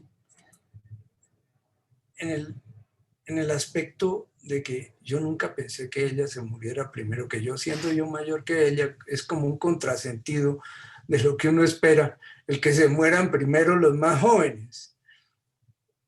Pero bueno, así estaba dispuesto, y cuando uno comprende eso, y a pesar del esfuerzo enorme que ella hizo de mejorarse y de aguantarse la quimioterapia, cuando ya después de 1 año y medio, casi 2 años después del diagnóstico, ella ya estaba cansada y comprendió que ya era su momento, y ya pues como que tenía, y en ese punto, a pesar de que no oí lo que tú habías dicho, Pedro, de arreglar las cosas, yo creo que ella ya en un momento sintió en que las cosas estaban arregladas, que ya Rodrigo no era el niño pequeño que podía quedar demasiado desamparado, sino que ya había alcanzado una edad en la cual podía comprender las cosas, y que ya ella ya no tenía necesidad estricta de permanecer sufriendo. Y eso, cuando uno lo comprende y lo acepta, como lo hicimos ella y yo, nos hablamos y me dijo, yo ya no quiero más, y yo lo pude entender perfectamente, y ya uno no tiene por qué sufrir eternamente. Y ya era el momento en el cual ella ya se sintió para irse. Eso es una gran tranquilidad para los demás, por lo menos para mí lo fue. El que pues, ya queriéndola como la quise y como la quiero, se acabó ese sufrimiento, y eso es un paso que es muy importante, el aprender a darlo, y aprender a darlo con tranquilidad. Esa transición, ese cambio, es algo que uno debe cambiar desde su propio interior para tranquilidad de todos. Y es decir, no es tan difícil cuando uno entiende cómo es la cosa. Y después de que ya las cosas pasan, sí, realmente no es difícil, es fácil. Es fácil. Muchas gracias. Gracias, Leito. Gracias, Leito, muy querido. Yo voy a tomar la palabra, me tengo que retirar, y creo que quedan 3 personas, Alberto, Daniel, Marcelino y Gabriel. Que me pido la palabra. Voy a hacer un comentario pequeño simplemente a ustedes. No sé, ustedes conocieron, varios de ustedes conocieron pues, específicamente este comentario a don César Torres, quien conoce a la María Estrada. La María, ella era hermana de falleció, hermana Mauricio. Sí. Cuando ella falleció, pues por la mañana en que ella, me quedé con ella solo y le dije, prima, vete tranquila que aquí todos están bien. Pero lo más bonito fue el hecho de que los budistas celebran la vida. No hubo tristeza. Yo ya tal vez les había comentado esto. Hubo simplemente un conjunto de música cubana cantando las canciones que a ella le gustaban, y una proyección de lo que ella era su vida. Yo les digo, eso para mí me impactó, porque es otra forma de ver la vida.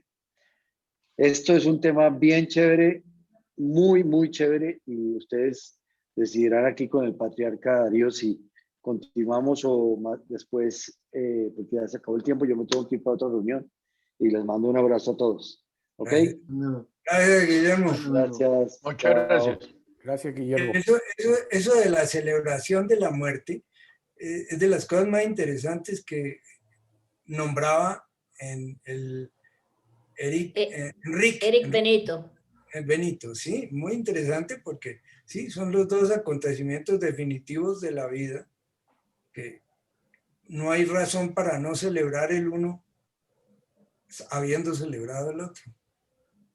Sí. Bueno, quedan 3. ¿Cómo quieren que hagamos? ¿Quieren seguir después? ¿Quieren hablar ahora o no quieren hablar? Estoy completamente disponible. Falta, los que no han hablado, Alberto, Daniel y Gabriel expresamente, No, pues, ya, pero yo ya. tú ya hablaste, ¿no es cierto? Sí. Sí, Marcelo, falta. ¿Marcelo quiere decir alguna cosa? Sí, puede ser. Es que Adelante. el tema, se han dicho tantas cosas y lo dejan a uno pensando tanto, pues, y piensa uno, oiga, ¿yo cómo puedo ser aquí? En el aspecto, por ejemplo, el que decía Pedro y lo confirmaba otro, de que, pues hombre, yo quedo, ¿en qué quedo en deuda? ¿Con quién quedo en deuda? Y la única deuda es con uno mismo, ¿no? Y pues realmente, pues cuando uno está tranquilo en su vida, pues pase lo que pase, hay que tener las cosas con tranquilidad. Obviamente hay sufrimiento cuando una persona se muere, cuando se dice desaparece, sufre porque queda faltando. Cuando mi mamá murió, pues yo sabía que ella iba a morir, ella había tenido una trombosis gravísima y finalmente el deterioro de su salud la llevó a un ataque al corazón y murió. Eso ya lo sabíamos todos, pero llegado el día, pues uno se siente solo, se siente desamparado, se siente desprogramado. Le falta a la persona que toda la vida la ha tenido al lado. ¿Mm?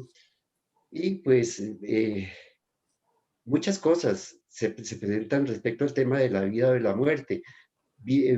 Oyendo a todos los que hemos charlado, pues hombre, uno le pone como tranquilidad al asunto, ¿no? Pues realmente hay que hacer todo en paz, en tranquilidad, habiendo cumplido lo que ha hecho sin tener que deberle, como decía mi papá, no deberle nada a nadie, ¿no? Yo leí un libro, estaba leyendo un libro, varios libros sobre ese tema. Hay uno que no sé si ustedes lo han visto, uno de Rosa Montero. El título se llama La ridícula, sí. La ridícula idea de no volverte a ver, de no volver a verte. Sí. Un libro espectacular porque ella se inspiró en ese libro sobre el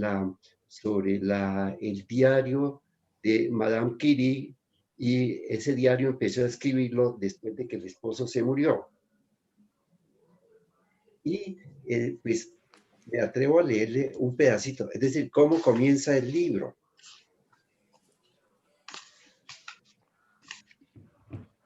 Dice, el arte de fingir dolor. Como no he tenido hijos, lo más importante que me ha sucedido en la vida son mis muertos, y con ello me refiero a la muerte de mis seres queridos. Me parece lúgubre, quizás incluso morboso. Yo no lo veo así. Antes, al contrario, me resulta algo tan lógico, tan natural, tan cierto. Solo en los nacimientos y en las muertes se sale uno del tiempo. La Tierra tiene su rotación y las trivialidades en las que malgastamos las horas caen sobre el suelo como polvo de purpurina. Es decir, ya le está poniendo un ambiente muy existencialista a la muerte, pero es la verdad en el sentido de que hay dos eventos importantes en la vida de uno, que son el nacimiento y la muerte, son parte de la vida. El nacimiento, pues hombre, yo lo he sentido con el nacimiento de mis hijas, de mis nietos, en que uno los siente, los abraza, y en esos momentos la vida se parte, ¿no? Antes de y después de, antes de María Fernanda y después de María Fernanda. Y también la muerte, y la muerte que más a mí me ha impactado, pues es la de mi mamá, antes de que ella muriera y después de que ella murió. Antes yo sentía la presencia de esa persona y después ya se siente sola. Y a pesar de que con el tiempo pues ya es un recuerdo muy lindo, sin embargo, hace falta. También hay una muerte que yo no me resisto todavía, que es la de un amigo de toda mi vida, un amigo muy querido que fue Eduardo Silva. Yo les comentaba que yo conocía a Eduardo Silva. Yo estoy en bachillerato hasta hace 5 años cuando murió. y todavía no tengo la idea de que Eduardo Silva está muerto. Ha sido uno de los mejores amigos, yo creo que el mejor amigo que he tenido en mi vida, que me orientó en todo, además de que era un genio, era una maravillosa persona, pues éramos muy, muy amigos, éramos hasta vecinos. Entonces, remato con dos anécdotas simpáticas, una parecida a la que tuvo Leonidas, también me pasó a mí en Cartagena, también me llevó el mar y no hice pie. Y realmente cuando yo me sentí eso, pues yo me puse a flotar. Yo tampoco sé nadar muy bien, pero me puse a flotar y yo no me puse a pensar mucha trascendencia del asunto, sino me dije, esto es mucho oso morirse aquí solo, ¿cierto? Y a 10 metros de la playa. Entonces me puse a bracear con suavidad y finalmente pasó un pescador, afortunadamente, y yo le grité, oiga, ayúdeme. Y el tipo pues me cogió de un brazo y me sacó a la playa. Eso fue pues gracioso el asunto, pero yo ahí sentí al principio un poco de temor, pero después me dije, no, qué osos morirse aquí, hola, yo todavía tengo mucho que hacer. Y la segunda parte que sentí muy, muy cerca de la muerte, instantes después del suceso ocurrió en México, que íbamos por una carretera, yo diría una carretera secundaria, pero el señor que nos llevaba iba mínimo a 120 por hora y se metió a una autopista y venía otro carro a 120 por hora, mínimo. Eso hubo frenado, hubo girado en trompo y este señor siguió derecho y le dijimos, oiga, pare a ver qué le pasó al otro carro. Pues hombre, no paró, dijo, no, no le pasó nada y siguió. Nosotros pensábamos con mi señora un segundo antes y no estábamos contando el cuento. Entonces quiere decir que estuvimos a 2 segundos de quedar estampillados contra el mundo en México. Hubiera sido muy romántico. Te le puedo contar sobre la vida y la muerte. De todas maneras, como todos ustedes en este momento, uno tiene que pensar que tiene que estar un poquito preparado, ¿no? Tiene que estar preparado. Ser consciente de que en algún momento llega y, y pensar que uno tiene que ser considerado con los que quedan. Preparándose y con tranquilidad, con paz para ese momento. Como decían por ahí, en cualquier momento puede ocurrir. En este instante, dentro de 5 segundos o dentro de 10 años, uno no sabe. De todas maneras, hasta aquí lo que hemos hecho, pues yo creo que lo hemos hecho bien hecho. Gracias, Marcelo. Gracias. Muy bien. Daniel o Alberto, ¿quisieran hablar? Estás en mudo, Alberto. Debes quitarle poner el micrófono. Ahora sí. Qué pena. Brevemente, yo también estuve a escasos, no segundos, sino voltios o amperios. Tuve una experiencia de muerte muy cercana, que fue hice una fibrilación auricular estando, ya había contado esta anécdota, entonces no la voy a repetir. Estando en el consultorio, quedé toda una noche en el consultorio, no tenía ánimos de llamar a que me rescataran, etcétera. Me rescataron, estuve en la clínica y una de las conductas es defibrilación. Pero mi colega amigo decidió no hacerlo, sino me trató medicamentosamente y salí adelante. Pues fue una situación muy engorrosa, muy traumatizante. Vi el túnel en ese momento, el túnel a la inversa, y años después me contó mi colega, a usted lo íbamos a desfibrilar, querían desfibrilarlo mis colegas, yo dije que no. Al siguiente paciente que desfibrilaron, con ese aparato que había estado en reparación y lo habían arreglado, lo desfibrilaron y viajó. Había quedado mal reparado el aparato, entonces fue por o microvoltios o microamperios también. Bueno, esa fue una experiencia realmente cercana y lo prepara uno para lo que pueda pasar. Eso fue hace unos 30, 35 años.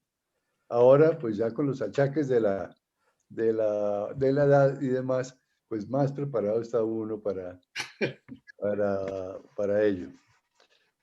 Pero yo creo que todos estamos preparados para eso. Por lo que comentaban ustedes, la espiritualidad, Gonzaga nos dio una luz importante en ese sentido, que creo que la hemos podido enriquecer, pero lo más importante es estar preparados para el duelo si antes acontece con alguno de nuestros familiares, o que nuestros familiares estén preparados para nuestro duelo.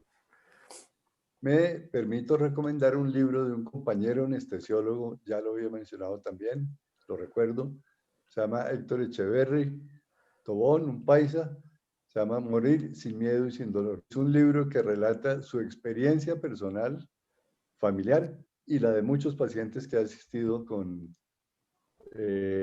a la hora, no sé si lo conocerás o lo habrás oído mencionar, pero es un libro muy vivencial y práctico.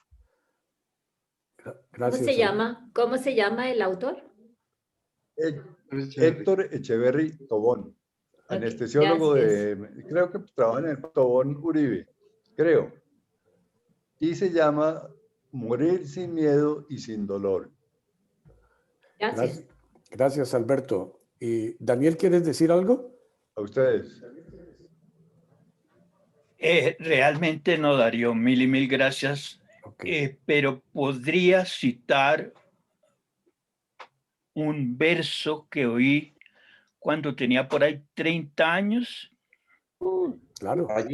Y que me hace pensar que esta ha sido la reunión más aburrida que hemos tenido. Me parece totalmente pornográfico todo lo que dijeron, exceptuando, claro, lo que dijo mi amigo Humberto, que él estuvo muy, muy acertado. ¿Y por qué me parece pornográfico? Por una cosa muy bella que dijo la señora que está invitada. Dijo, hubo un momento en que yo sentí que era una cosa íntima mía y no más de mí.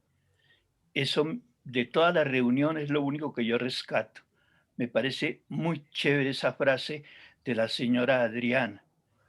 Entonces, si la muerte es una cosa tan íntima, hablar de la muerte me parece lo más pornográfico del mundo. Pero entiendo que soy muy, muy, muy exagerado subrayando tanto eso. Entonces, les digo mi verso. Mientras yo exista, la muerte no existe. Porque cuando la muerte exista, no existiré yo. Gracias, Daniel. Muchas gracias. Muchas gracias. Yo quería decir dos palabritas, aunque sean pornográficas, pero mi objetivo es ayudar un poquitico a una experiencia. Yo tuve un cáncer hace 2 años y con metástasis, y ustedes lo supieron, se los conté. Me recuperé, pero me dio la oportunidad de casualmente unas 2 semanas antes, mi asesor del banco me había dicho, oiga, usted ya tiene preparados sus testamentos, sus cosas, sus papeles. Y hombre, y yo había hecho una cosa hacía como 20 años, pero nunca había hecho nada concreto. Y le dije, hombre, no, me parece muy interesante. Cuando uno tiene, qué sé yo, una empresa y lo que sea, hacer lo que llaman aquí los gringos un trust, es decir, un family trust. Todo lo que usted tiene, lo tiene su familia, y Humberto Sánchez debe saber muy bien eso, el grupo familiar, o no sé cómo se llama eso legalmente. Eso me tranquilizó mucho, lo tenía, estaba listo. Y otra cosa que siempre he sido, y bueno, en mi familia siempre hemos sido muy transparentes, que hay y que no hay, ¿no es cierto? Pero ahora con esta pandemia me he llevado las manos a la cabeza más de una vez con personas cercanas, amigos, que de repente, pues sí, les dio el COVID o les dio un ataque al corazón o lo que sea, al esposo de una prima de Pilar, lo que sea, y la familia queda en una interrogación del tamaño del universo porque no tienen ni idea dónde están las cosas, ni qué se tiene, qué no se tiene. Ese señor se murió y no sabía ni siquiera la clave del computador de él para saber dónde estaba el dinero en las cuentas, entra en una sucesión y Humberto debe saber muy bien cuando eso pasa, procesos que no tenían ni por qué comer la semana siguiente. Y entonces una de las cosas que reflexiono yo y digo, hombre, uno tiene que ser consciente de que en cualquier momento no quiere dejarle 20 pepinos a su familia o a las demás personas. Eso yo no lo considero ni pornográfico, lo considero respeto por las demás personas, por las que quedan. Y para mí una cosa práctica, fuera de todo lo humano que hemos aprendido, y yo lo he aprendido al contacto con la muerte, es que tengo que dejar todo organizado, de tal manera que el día de mañana, si a mí me pasa alguna cosa, al día siguiente nadie sufra porque no fui precavido en pensar qué hago con esto otro, con esto otro, o dejar problemas en lugar de, y fuera del vacío que uno pueda dejar, ¿no? Solo quería añadir esa parte práctica, me parece importante. Muy importante. Muy bien. Hay otra, ¿qué digo yo? Como otra reflexión que hacía alguien que me pareció muy valiosa y era, ¿qué no quiero que se encuentren mis familiares si yo llego a partir? Claro. Entonces hay una limpieza como de todo lo que no quiero que se encuentren. Claro, claro. Ok. Perfecto. Quiero hacer una propuesta al grupo, que a medida que nos vamos yendo uno por uno, hagamos la celebración en grupo de la vida de cada uno de nosotros, con todas las memorias que tenemos cada uno de cada uno, para así celebrar realmente lo que es la transición de vida. Perfecto. Si la pila del computador aguanta. Sí. La pila del computador aguanta. Daniel, No, pues, aunque tu palabra pornográfica no la comparto, pero ¿qué canales nos recomiendas, entre otras vainas? Perdona, no oí bien tu frase. No quiso oírla.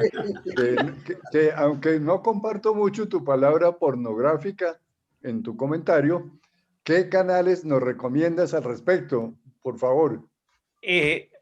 Vivir. Solamente preocuparme por la vida, la esencia del ser humano. Es que fíjate lo chévere la frase de Adriana. Fue un momento íntimo. Nacer es un momento íntimo y nadie filma su nacimiento ni le gustaría que esa película la mostraran a todo el mundo. Morirse es un momento íntimo. Nadie le gustaría filmar su momento de morirse. Entonces me parece tan desagradable. Perdón, yo sé que no les molestó mucho la palabra pornográfica, pero entonces la voy a cambiar.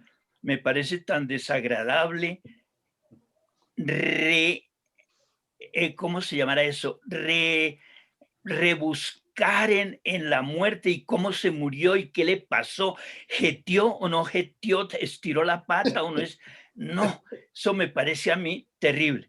En cambio, fíjense lo chévere cuando habló Reinaldo, trascender, palabra que participa siempre en nuestras reuniones. Acuérdense cuando la usó Gillo, tan bello, trascender. Entonces, Alberto, conéctate con canales de la vida. Los canales de la vida son muy bellos y tienen muchas cosas. Y si no debemos de dejar nada desorganizado, es porque estamos en canales de vida y nuestros canales de vida están organizaditos. Si dejamos los canales desorganizados de vida, Alberto, pues tendremos remordimientos al morirnos. Gracias. Sí tenías cosas que decir y han sido muy importantes. Gracias. Yo con toda sinceridad, para mí esta ha sido una de las mejores reuniones del grupo. porque precisamente hemos podido compartir esa intimidad que dice Daniel, y yo me enriquezco cuando oigo la intimidad de otro, y les agradezco enormemente esta reunión a título personal, y la sinceridad con que hemos hablado demuestra la madurez de este grupo que cada día me impresiona más.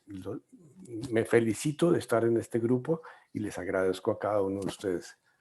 Gracias, Pedro, por el tema. Estás recién operado porque te pareces a José Feliciano. No tengo una cara muy limpia, ¿les parece? Uy, no, sí, póngase esas gafas, por favor. Bueno, pues Sol de Miami. Sí, estábamos envidiosos. Son cositas. Bueno, muchas gracias por compartir todas esas experiencias. Pero muchas gracias. Daniela, muchas gracias por conectarte con nosotros. Ha sido una maravillosa reunión. Gracias, Pedro. Gracias, Pedro. Gracias. Me encanta que pongamos Benito, esto gracias. sobre Adriana, el tema. muchísimas gracias por Un tu abrazo a presencia. todos. Muchas saludos a todos. A vivir la vida. Esperamos Sí que lo estemos grabaste, conectados en el canal de la vida. Mario, esto sí lo grabaste. Me voy a buscar revistas pornográficas ahora sí. Chao. Hasta luego. Sí.